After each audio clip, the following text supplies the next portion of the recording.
And you're very welcome to another edition, well, the very first edition of 2024, of course, of the Solid Foundations Property Podcast. Hopefully you're well. Hopefully you enjoyed the break. And, well, someone who really enjoyed the break, oh, of course, she wasn't here for her last interview with Ruth Smith. She is the one and only Lisa O'Reilly. You're very welcome back, I should say, Lisa. First of all, let's get everything out of the way. What did you bring me back? And I don't want a teddy or anything like that. What did you get me? A kangaroo. A So I've kangaroo. just come in the back room back here, and I'm going to bring it over to you and send it up to you there next week, Pauric. So yeah, kangaroo.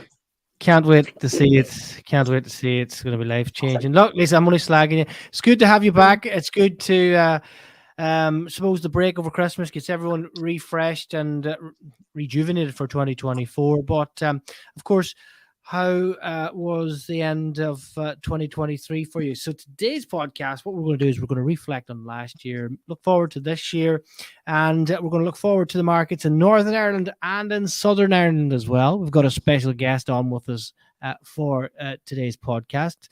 We have the one and only Mr. Paul Kennedy. If you don't know Paul, if you're in property in Northern Ireland, where have you been? He's all over the place. He's on Instagram, he's Facebook, and he's Paul. I don't know where you get all the energy. You've twins as well, so and literally you're just back in the door, got the dinner into you, and you were working extremely hard all day, weren't you? Yeah, I've got an HMO, a couple of HMOs that we're trying to get over the line here in the next few weeks. So a lot of deadlines to hit. So all hands on deck at the moment. And yeah, just juggling that with family and all the other commitments that we know we have. So yeah, just trying to get these cash flowing as quick as possible is what we're at the moment. So we'll delve into that very shortly indeed, Paul. But suppose 2024, as we look at both markets, the Northern Ireland market and the Southern market, first of all, suppose a lot of people are, look, genie in the bottle time, waiting for this elusive crash that's going to come. Is it going to come? What way is it going to be? And are you seeing any of that in the market as such, Paul? And before we actually do that, maybe what we will do is just recap on who you are, maybe what you've been doing over the last number of years, because you've been doing a lot in the property circle. So tell us a little bit about yourself and tell our listeners, more importantly. Yeah, and Paul Kennedy, I live just outside Belfast. Very blessed, as Pauric said, with twins just about to turn 4 in the next month. They get dragged around all the sites with me, and my wife Rachel is all in with it as well. So we're all going at it, hammer and tong as a family, really. Started out property really about 7 or 8 years ago. Was very blessed to inherit property through family. And sat on it for a few years. Didn't really know what I was doing. Thought it was great getting a few pound in the door. And then what really changed was a couple of years later, we went to Belfast Property Meet, which I highly recommend to anyone, either local property meet, Northwest, it's Belfast or one Dublin or wherever you're based. But we just heard a few things that night and realised we could really accelerate our journey. I sort of saw it originally as you had to buy every house outright. You're going to run out of cash very quickly, etc., etc. So that was the start of it. Went and bought another one or two, and then heard people speaking about HMOs and thought that would suit my skill set quite well. I'm very hands-on. Myself and my wife built their own house a number of years previous to that, and just enjoyed the process. And then through kind of COVID times, I got interested in property sourcing. I was trying to buy a couple of my properties myself and was nearly getting more than I needed myself. And a few people started asking me, I want to buy houses that you buy. So I went and got myself trained and certified and on all above board on sourcing. And as I run a sourcing business and have done for the last 3.5 years. It's been relatively successful for me, and that keeps my hand in the kind of in the day-to-day of the markets and what's happening and what I see. And then on the side, then we do run, this is our own portfolio. We're building mostly HMOs and a couple of Airbnb SA properties as well. So we've been pushing that quite heavily. Started out kind of doing one at a time, and now we're kind of up to doing 2 and 3 at a time. Just to try and accelerate our journey into property and build our portfolio. So That's been pretty busy for us, to say, trying to finish 3 at the moment and have another 3 coming, another 3 coming through legals here in the next couple of weeks. And that will be us into 2024, really, really pushing on. So, yeah, lots going on, but wouldn't have it any other way is maybe the best way to put it. Yeah, there's a huge amount of aspects there, Lisa, going on. Paul's absolutely flying it with a number of HMOs, the SAs as well. And I suppose we are going to touch into that HMO strategy on today's podcast as well. We are reflecting on the 2024-2023 market, and just suppose 2023 was what it was. 2024 looking forward to it, but as we continue looking at, I suppose, looking forward more so than looking back. Predictions last year, suppose, Lisa, a lot of people indicated that there would be a decline on things, especially in the Republic, maybe not as much, but in the UK and Northern Ireland there was. That wasn't really reflective in the Republic of Ireland last year. Can you hear me there? Sorry, I just want to apologise for the mess up earlier. Can you hear me now? Yeah, everything's good. Okay. We've got you. Oh, okay, great. Yeah, so I suppose, look, we last year in the Republic of Ireland, I think we built just around 30,000 homes, and that was the government's target last year. But it's just simply not enough. With the net immigration, the population is just kind of going up and up, and we need about 60,000 new kind of homes for this year. So and every year for the next, I think it's 10 years, I think they're predicting, and we're going to need 60,000 new homes every year for the next 10 years.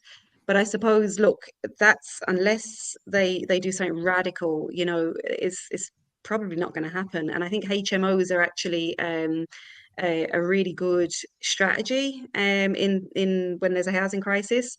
So yeah, like I don't see property prices crashing, certainly not crashing. I do see that there's a lot of landlords leaving the market at the moment. And possibly if your house or your apartment is typically an investor property, possibly those kind of property prices might kind of stagnate, decline a little. However, if it's a home that can be, typically for a family, then no, I think the demand is really strong, and I think the prices will stay the same, and if not, like, increase. There's a big kind of what government's going to get in, and we're all kind of expecting next year that possibly Sinn Féin might come in some capacity. And when they do, that's going to be even a bigger impact on landlords. And I think there's a lot of landlords exiting the market ahead of possibly when they come on board, Yeah, definitely. And suppose in Northern Ireland, Paul, up where we are, there is, it's probably one of the most regions that grew within the UK last year for figures, actually, from that point of view. Rents have also grew like they have in other areas as well.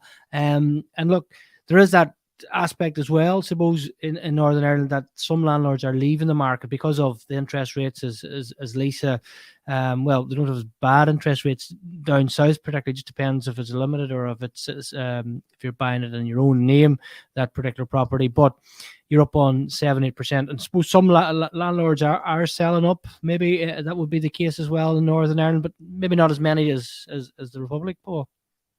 Yeah, I think you see mainly through the sourcing business, I would kind of have a wee bit of an idea of what's going on, and you do see a healthy stock of properties going through at any one stage. Certainly, January, back end of January into February, speaking with agents, they do see it's always a busy time of the year when people kind of, not even just residential, but investor properties as well. They just maybe reconsider.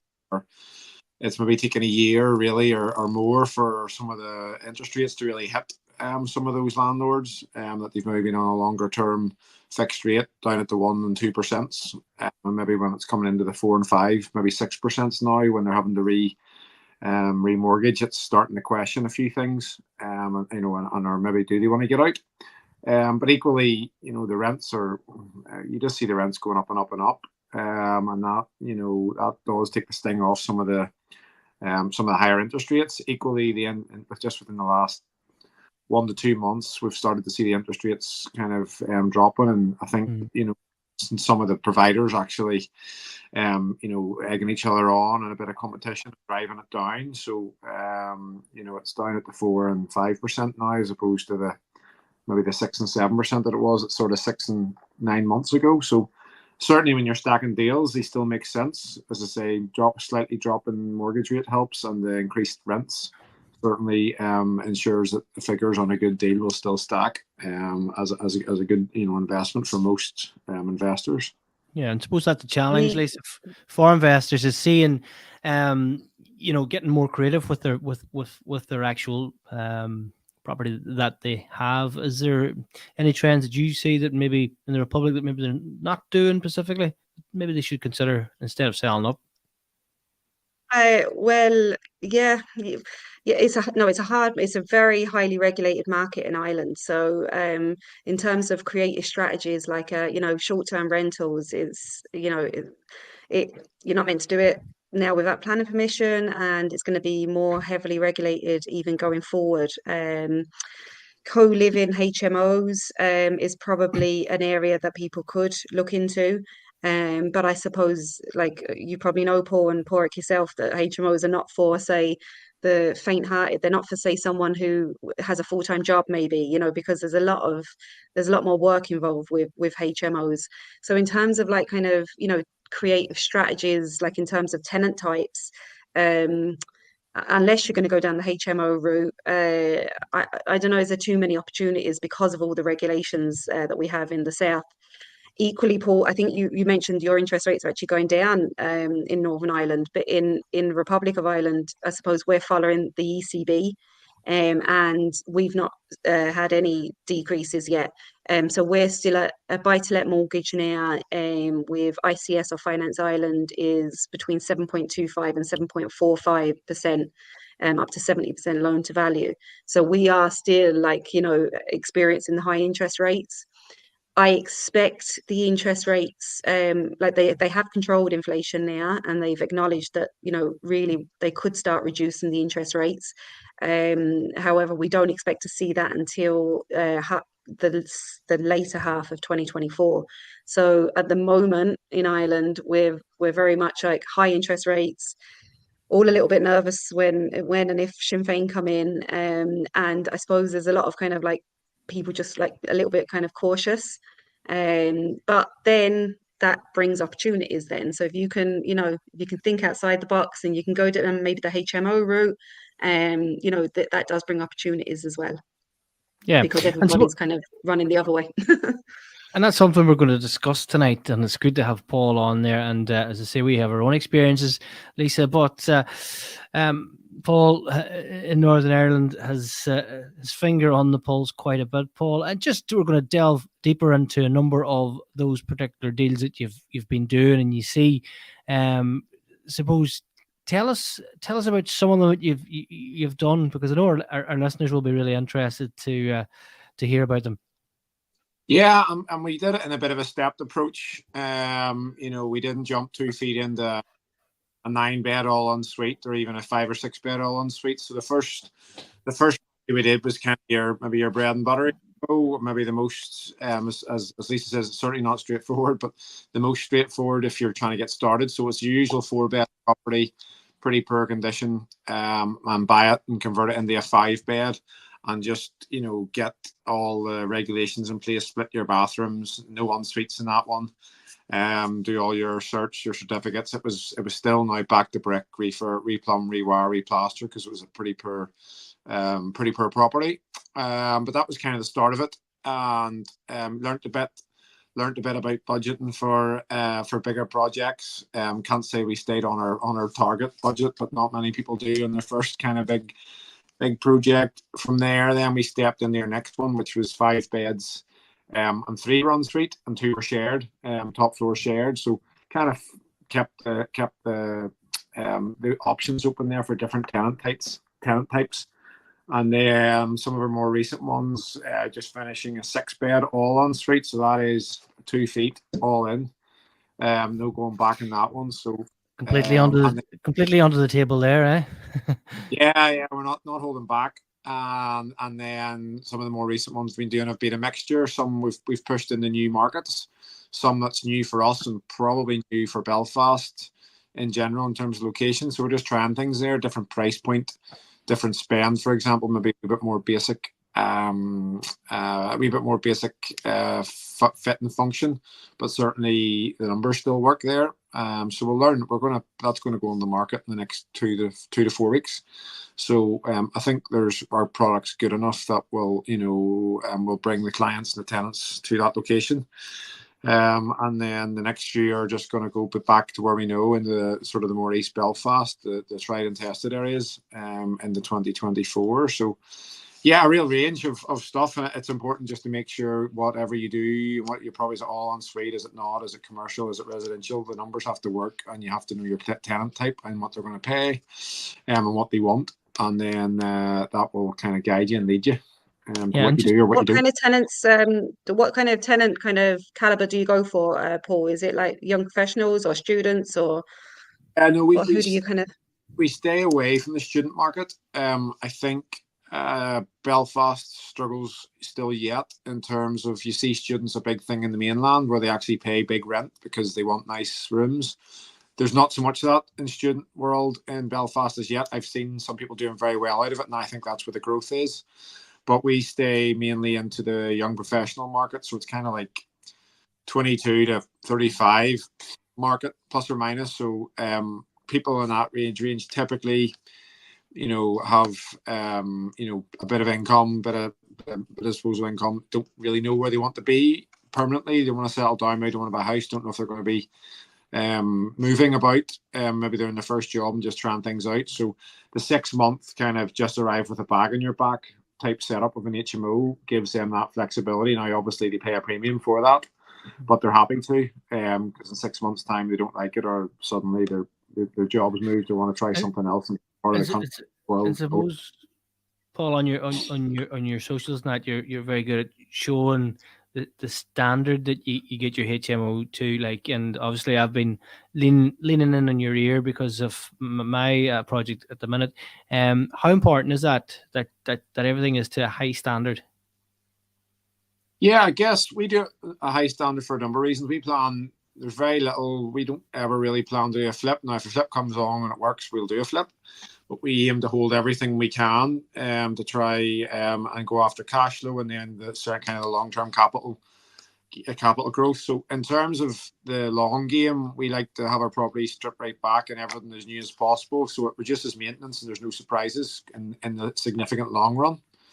But also, more importantly for us, we have to stand out from the crowd to drive the high rents and keep the voids down. So if you produce a good product, they'll flock to your product, but also they'll not leave as quick as maybe a middle of the road product.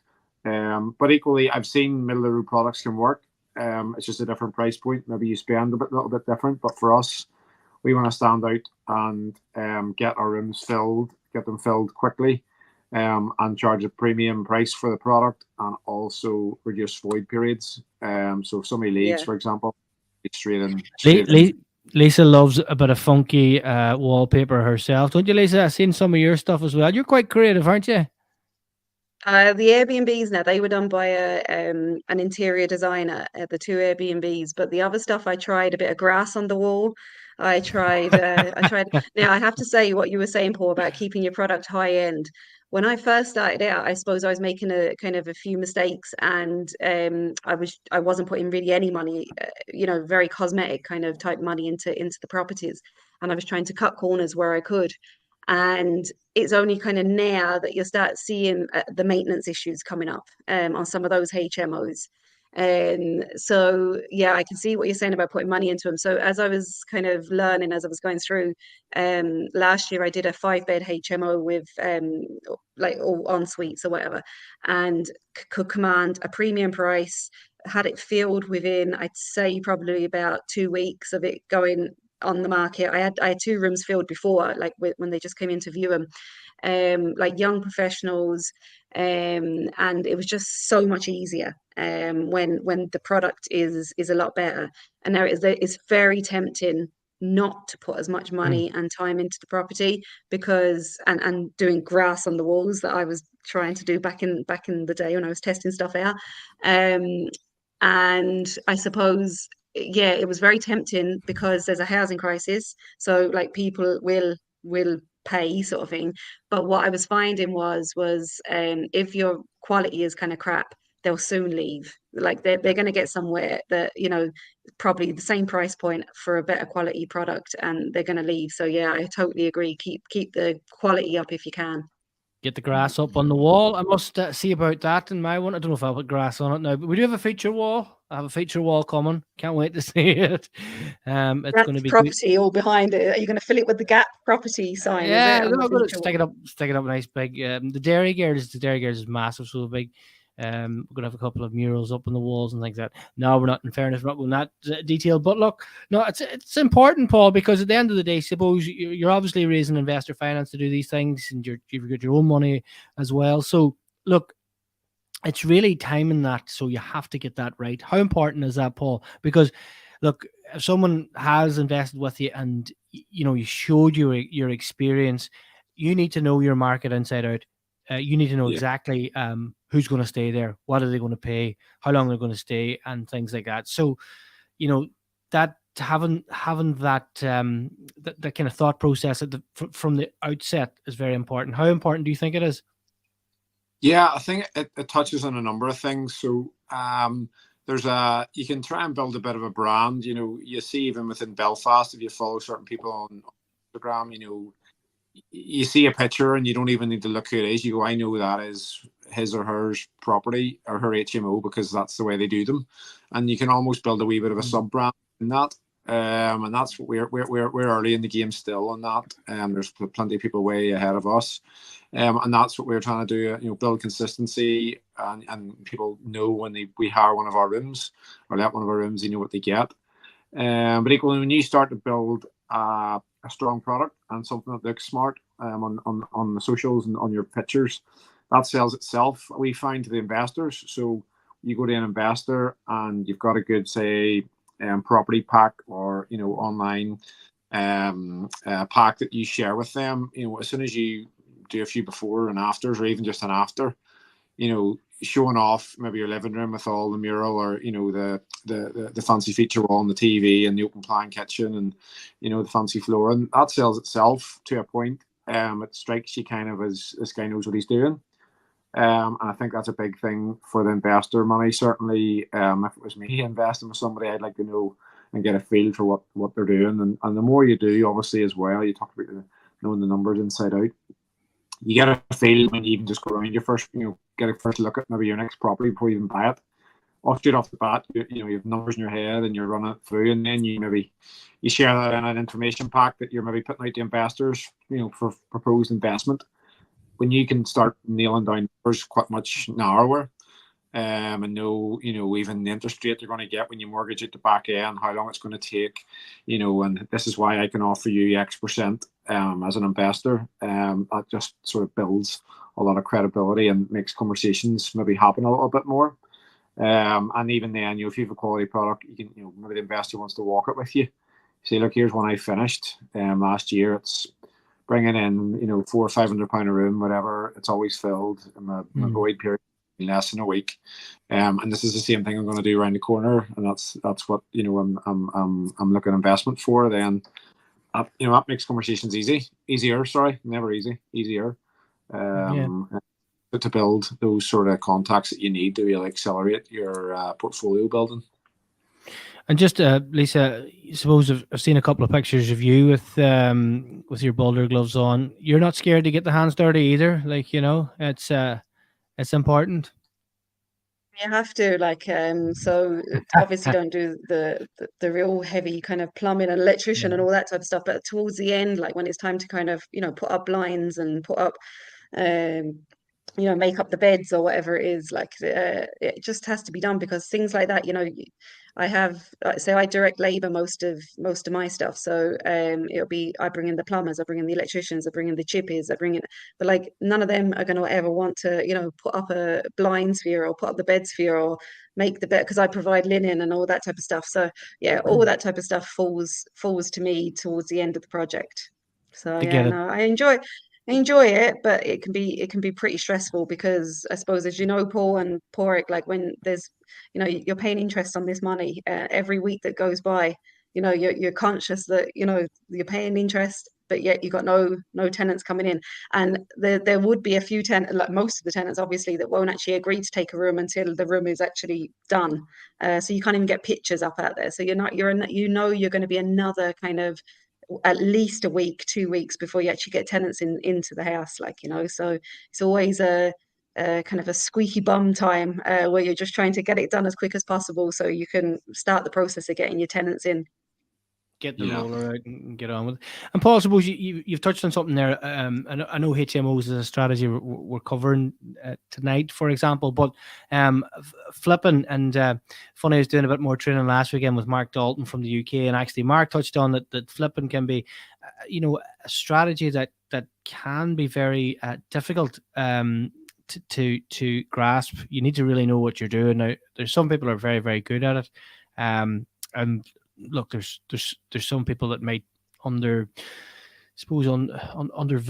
the interior design aspect, because when you get into that, it's quite a lot of money. Is that something that you've done in the past, flipping property, or is that something that you're not really interested in? At the moment, it's not our primary strategy. It tends to be maybe a second out or a third out on maybe an HMO project if things don't go well, or maybe you don't get granted the planning, for example. But thankfully that's never come to that. But at the minute, as I say, we're mainly building for cash flow to hold and the long-term capital growth. But as I say, I've a few good friends with, and they do very well at the flipping. It's just trying to grasp out the back end. If you've investors to pay for borrowing the money, it would cost the money. And then the tax man gets his hands stuck in quite a bit, and the capital gains is sort of being halved every year. So it just makes it harder, and by the time you maybe put your money in your bank and then go again, you can maybe be 30 to 50% down in what your actual profit was by the time everybody else comes and puts their hand in your pocket. So it needs to be, anytime I'm looking at flips, it's difficult to just make the numbers stack. Would you do a flip for 6 or 9 months and for 10 or 15,000 pounds? That's a lot of money, obviously, but for a lot of effort, and it may well be 30, 40, but you have to be aware that it might be 15 or 20 if things go south, and be prepared to be okay with that. But for me, it's not a strategy. It's not my number one strategy. HMOs and Airbnbs are probably further up the list. But certainly if something came along, I would never, at the right price. And I think just continuing to learn about flips, it's all about the purchase price. You need to be getting a fairly purchase price, and that's kind of where you make your money, or make a good chunk of your money on day one, and that de-risks it from what I can see. So it's a very good strategy, and I know some people that flip one a year and then try and keep 1 or 2 a year, and the flip pays for any money that you have to leave in those other deals, which is a perfect strategy. But it's just it's not my radar maybe. Well, it's always good to have a numbers person in the audience. Lisa, of course, an accountant by trade, numbers inside and out. And flipping, I don't think it's a strategy you ever looked at, but I know we're just touching on it briefly here. But have you ever done a bit of flipping, or you kind of not really bothered? It doesn't really work. I think flipping, it depends on your location. So I think, like, if you were in maybe Dublin and you found the worst house on the best street, and you got a really good deal, like maybe you got direct to vendor and you got a really good deal, and you put in money into the house, and I think there's money to be made, like in certain city locations. In Waterford City, it definitely doesn't work. Unless you can obviously get a really good deal, but there's a cap, like so in certain places there's just a cap on what you can get for a house, no matter what you're putting into it. Even if you put in gold stairs into it, there's a cap. So I think, like in the likes of, say, Dublin City, maybe Cork City, some of the bigger cities, and then obviously the likes of London and some of the bigger cities, then obviously in the UK, that can work really, really well if you get a really good direct to vendor deal. But I like, definitely it wouldn't work in like, say, down the south, down in Waterford anyway.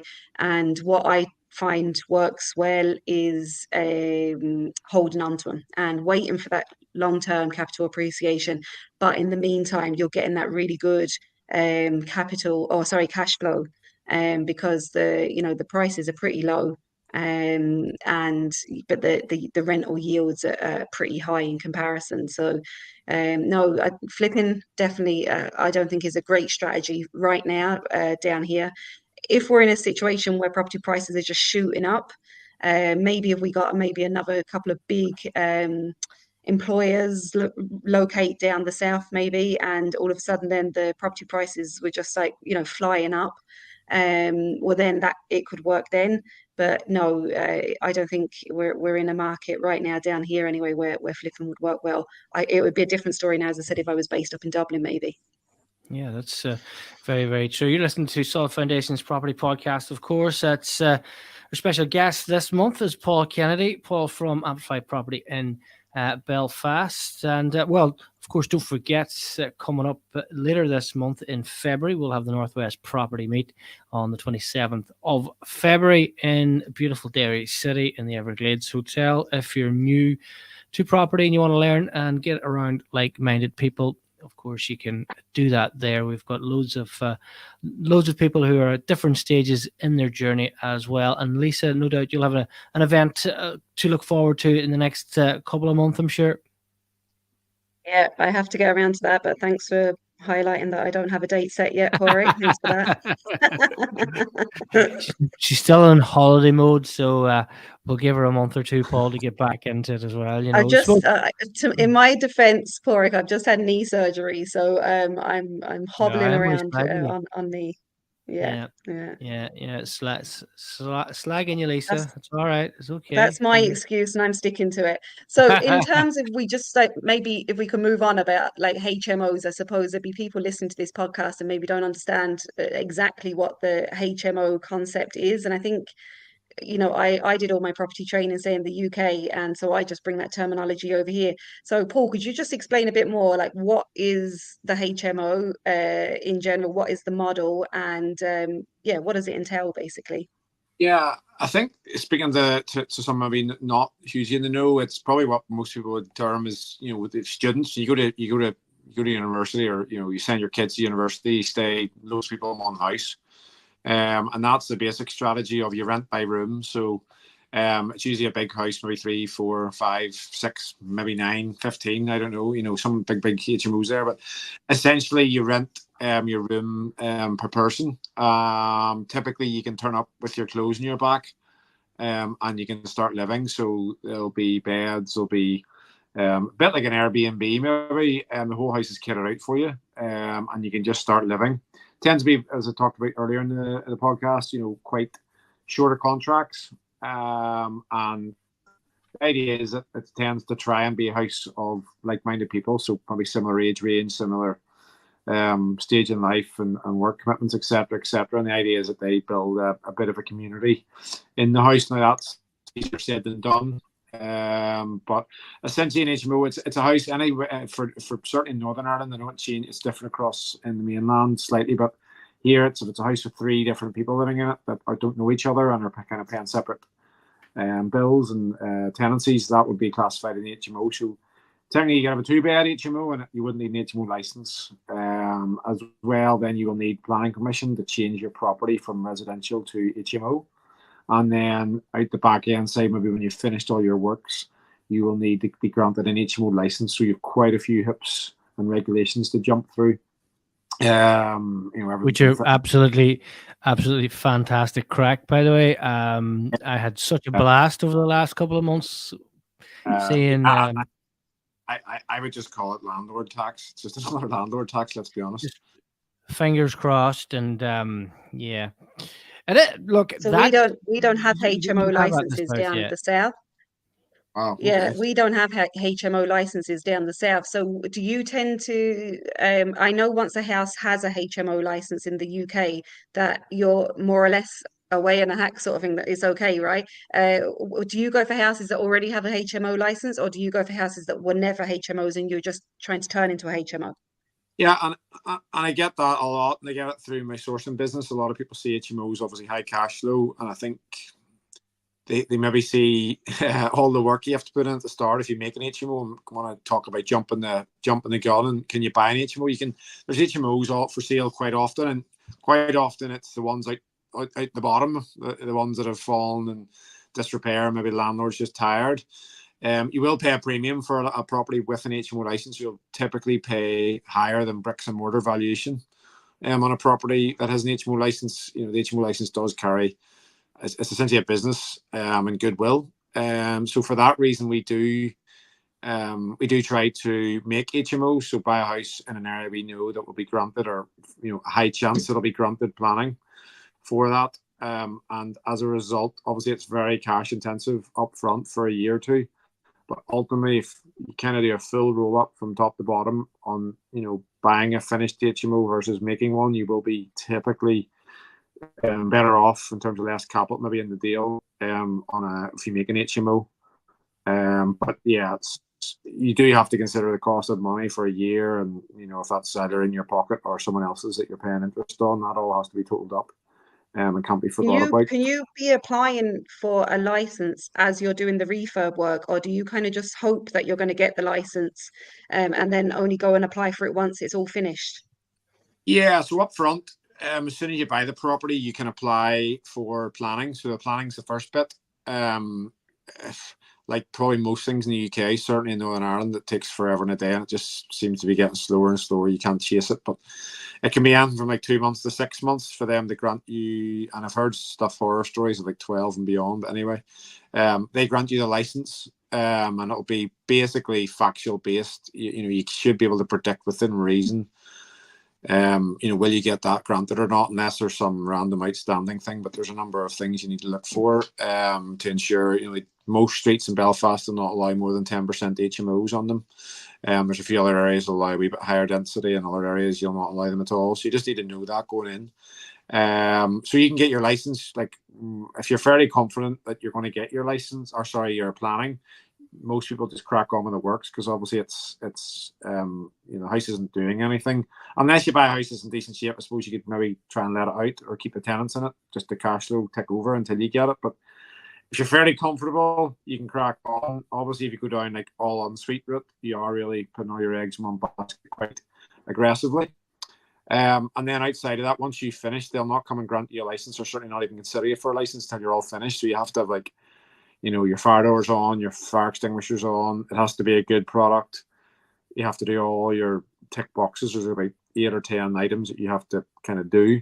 And only then does the clock start ticking, and they have up to 12 weeks and grant you a license. So in that period, if you have a 4-bed, 5-bed, 6-bed, you're only allowed to put 2 people in it, because anything over 2 is a HMO, and you don't have your license yet. So the rush you'll see in anybody that's finishing HMO is just try and get it finished and get 2 people in it. And it won't make you money, but it'll certainly stem the flow and maybe, break even for those maybe 1-2 months until you get your license.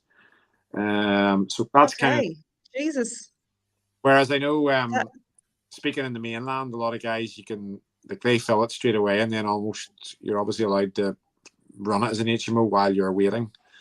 So it's just you've maybe done a year's worth of work, no rent, all cash, and then you have to wait another 2 or 3 months to try and get a license to get the thing filled with a full 5, 6, or 4 people in it. So yeah, it's a fairly intensive.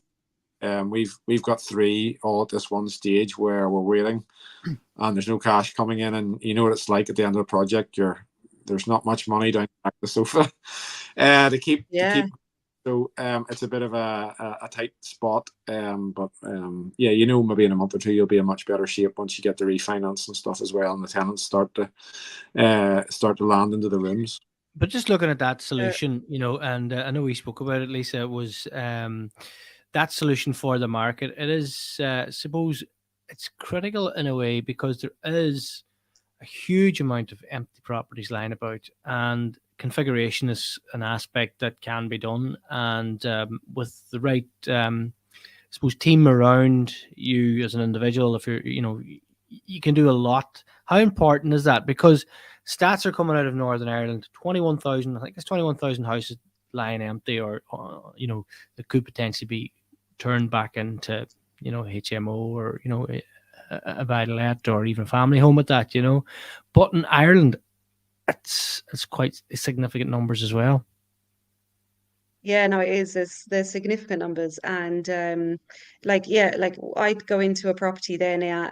I suppose I thought we had it bad, but we don't have any of this licensing minimum size requirements. I suppose we don't really have, especially if the house is under 4 bedrooms. So it's all about just what I look for anyway is enough for a double bed and an ensuite. So I've configured one house from being like a 4-bedroom house to being a 5-bed, all with ensuites. And it's all about just kind of like, going into the place with your plumber and working out, can we squeeze in a toilet here? Can we squeeze in, where are we going to put the 4-inch pipe? And it's all about kind of going in hands on and seeing how many bathrooms and how we can reconfigure the upstairs. It's easier in a newer house. So the latest one I did was, I think it was only built in like 1999 or 2002. So that type of work is actually a lot easier in a newer house. When it comes to being an older house, when you start knocking walls, and a lot of the internal walls are actually solid, and you just don't know what you're gonna come across, and your costs could end up kind of, being blown out the water. But yeah, what I've learned in the short space when I've been doing this is, I was starting out with like kind of 3 and 4 bedroom HMOs, and I learned quickly that there's demand there for HMOs in Southern Ireland. It's not just students. I don't do students, I do young professionals. And there's all different types of young professionals then. Like you've got your doctors and nurses, you've got your engineers who are coming into the pharmaceuticals, you've got your your blue collar workers then. And I suppose because there is such a demand, that I've just decided that I'm going to try going for a bigger house with more rooms in it. I know it's going to be more crowded, but I think the demand is there. And if I can go more higher end, where they've got like a nice high end bedroom, they've got a TV on the wall, ensuite, I might be able to attract kind of, better quality and better paying kind of tenants. And yeah, the last house seemed to have worked well that way. But yeah, it's definitely, I think it'd be one of the ways in which we can get ourselves out of this housing crisis, is that we do more of these HMOs, and there are more landlords that do them. Because in my mind, people will be saying, oh, but what about families? That's okay. There's plenty of landlords out there that only want to rent to families. Like, as I said, this isn't for the faint-hearted. I do this full-time. This is my full-time job. And like, I'll take on all the young single people who, I might have them moving in, and 6 months later they might be moving out. I'll take on all that work. But then there's other landlords out there who can manage the families. And I think if we can get more HMOs on board, that means there'll be less, more people coming into these houses, single people, and it'd be less people, take the pressure off then these family homes for other landlords to rent out to families. So I think HMO will be a really good strategy to help alleviate with this housing crisis. Yeah, and that's very, very true, Lisa. So, as I say, and that's the thing as well. It's helping solve those problems that are across the market, and bringing good quality products to fulfill that market that there's currently. Look, we could chat ages about HMOs, the design, the different aspects. We had a great chat about it on today's podcast, of course. HMOs, house of multiple occupancy, co-living is another term for it. But hopefully, I think between Lisa and Paul, we got the full value of what exactly it is, how it works, what's the positives to it, what's the negatives to it, how you can get into it if it's a strategy you want to get into as well. But Paul, before we let you go, and before we finish this episode, of course, you have taken further steps as well. You've got a little accountability group in property as well, because for a long, long time, there was no training really in Ireland, in Northern Ireland, and everybody had to go to the mainland or the UK to get trained. And I know, Lisa, you were doing that as well. I did that, but Paul, you've come into this at a different viewpoint. You've decided to set up accountability group, and maybe just tell us about that before we let you go. Yeah, and similar to yourselves, I've done some of the courses in England. We all know they're expensive, and if you go the right route, they're absolutely worth it. And just speaking in around in your own group, Pauric Northwest Property Meet, the Belfast Property Meet, just general investors in around Belfast and the Northern Ireland. A lot of those guys have spent good money and got very good training, so they've come back here. They're getting on well. They've got all the knowledge, or maybe kicking on, or some are just starting out. Sort of just mentioned, the continued sort of stories and noise I heard was, we don't need a big expensive course. We just need consistently, surrounded by like-minded people, to be encouraged to share knowledge, to push on, to pick each other up when you have a bad week. And it's on my mind for sort of 6-9 months. And then I just bit the bullet there in May time last year, and got the group up and running. So essentially, it's a very affordable price every month. We jump on. There's a Facebook group on a Sunday night. Everybody just pitch in. What's the 3 things you want to achieve this week? And that just helps you not drift from week to week to week. So for some people, it's literally like phone 3 estate agents.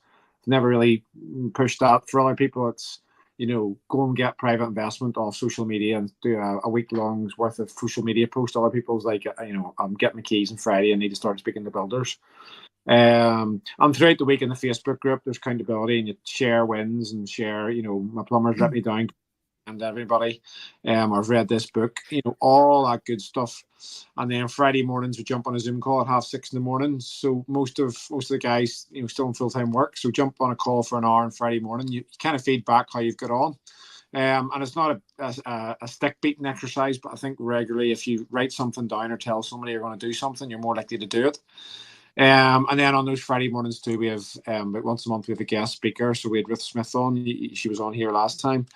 And we have mortgage advisors, solicitors, stagers, Airbnb management guys on. So just to kind of help our knowledge aspect. And then once a month we'll jump on site. So we'll not jump on a Friday morning call. We'll actually go out on site in the evening. Actually last night we were on 2 sites, and then we went and got some dinner together. So just trying to build the social aspect of it too.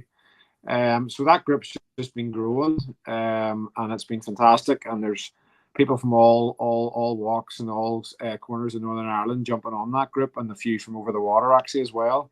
And it's just sharing and seeing people moving on. Some people, as I say, are well into property portfolio building. Some are just starting out, and a lot of us are somewhere in the middle. And it's just been it's been a really good group.